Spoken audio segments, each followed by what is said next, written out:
মেয়ে ছেলে গাড়ি চালাচ্ছেন, ঘরে চলে যেতে পারতেন, কোথায় বাচ্চা কাচ্চা রয়েছে, আপনি বাইরে কাজ করছেন। তো আমি বললাম যে না স্যার, এটা আমি আমি শখে বসে শিখেছি, কিন্তু এটা আমি আমার নিজের মানে কাজের জন্য আমি এটাকে নিয়েছি।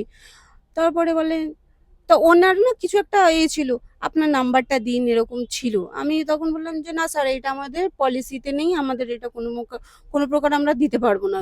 তো তখন তারা বলল যে আহ, ঠিক আছে ঠিক আছে। তখন আমি বললাম যে না স্যার, এরকম মানে তখনই আমি ওনাকে ইঙ্গিত একটা দিয়েছিলাম যে গাড়ির মধ্যে ট্র্যাক হচ্ছে, আর এই গাড়ির মধ্যে কজন আমরা পার্টিকুলার আছি, প্যাসেঞ্জার কজন আছে, সেটা সব ট্র্যাক হচ্ছে।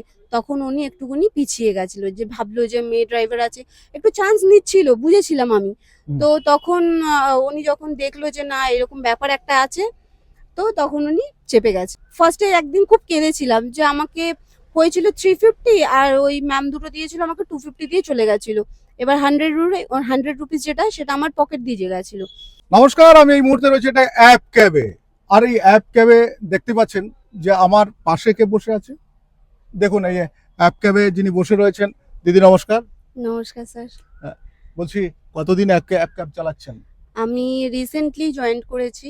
তো আমার আমি তার আগে ট্রেনিং নিয়েছি একটা এনজিও দিয়ে। ওটা হলো আপনার আজাদ ফাউন্ডেশন। ওটা দুটো ব্রাঞ্চেস আছে, একটা ফুলবাগান আপনার, আর একটা আছে যাদবপুর 8B। আমি যাদবপুর 8B থেকে ওখান থেকে শিখেছি। তো ওখান থেকে শিখে তারপরে ওখান থেকে আমাদের আজাদ ফাউন্ডেশন দিয়েই আমাদের জব অ্যাপ্লিকেশন করে ওখান থেকে কাজ দিয়েছে। তো ওখান থেকে আমি কাজ করছি এখন। বলছি, কটায় গাড়িতে ওঠেন আর কটায়?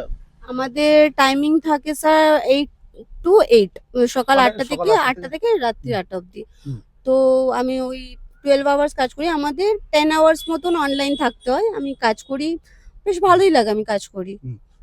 আচ্ছা, মানে কতক্ষণ গাড়ি চালান?